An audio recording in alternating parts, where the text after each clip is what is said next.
তোমার উত্তর কলকাতা না দক্ষিণ কলকাতা কোনটা উত্তর বাঁচবে? কলকাতা। হ্যাঁ, উত্তর কলকাতা। উত্তর কলকাতা। ফেভারিট জায়গা কি এটাই? হ্যাঁ, ডেফিনেটলি বাড়ি, তারপরে এই বাড়ির আশেপাশে আর কি নর্থের ব্যাপারটা আমার ভীষণ ভালো লাগে, কারণ এখানেই আজকে আমার খুব ইচ্ছা ছিল। তারপরে আমি বলেছিলাম কি ঠিক আছে, আমি জাস্ট এখান থেকে জামাই ষষ্ঠীটা করে জাস্ট শুটিং এর দুটো সিন আছে, দুটো সিন করে এসেই তারপরে আমরা কোথাও ঘুরতে যাবো। কারণ মানে বিয়েতে সবসময় ব্রাইডরা বেশি ফোকাসে থাকে, কি বউকে কেমন লাগছে, বউকে কেমন লাগছে, বউয়ের এটা লাগবে, বউয়ের ওটা লাগবে, এইসব নিয়ে বউয়ের বেনারসি কেমন। বাট বরকে নিয়ে কেউ খুব একটা ভাবে না, সেই জন্য জামাই ষষ্ঠীতে মানে একদিন পারলে একটুখানি বছরে বেশি আর কি তুলে তুলে রাখতে হবে মানে জামাই।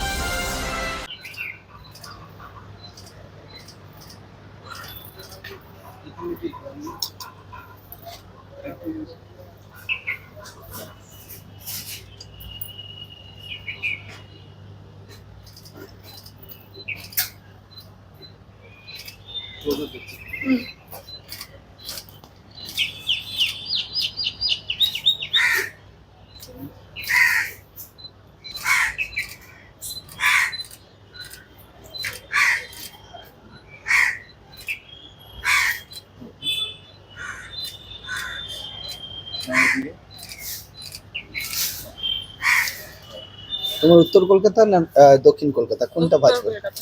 হ্যাঁ, উত্তর কলকাতা। উত্তর কলকাতা। ফেভারিট জায়গা কি এটাই? হ্যাঁ, ডেফিনেটলি বাড়ি, তারপরে এই বাড়ির আশেপাশে আর কি নর্থের ব্যাপারটা আমার ভীষণ ভালো লাগে, কারণ এখানেই সব আছে। আচ্ছা, আজকে এই জামাই ষষ্ঠীতে কি আজকে নিয়ে বেরোনো হচ্ছে নাকি কর্তাকে কোথাও? আজকে আমার খুব ইচ্ছা ছিল। তারপরে আমি বলেছিলাম কি ঠিক আছে, আমি জাস্ট এখান থেকে জামাই ষষ্ঠীটা করে জাস্ট শুটিং এর দুটো সিন আছে, দুটো সিন করে এসেই তারপরে আমরা কোথাও ঘুরতে যাবো। কারণ মানে বিয়েতে সবসময় ব্রাইডরা বেশি ফোকাসে থাকে, কি বউকে কেমন লাগছে, বউকে কেমন লাগছে, বউয়ের এটা লাগবে, বউয়ের ওটা লাগবে, এইসব নিয়ে বউয়ের বেনারসি কেমন।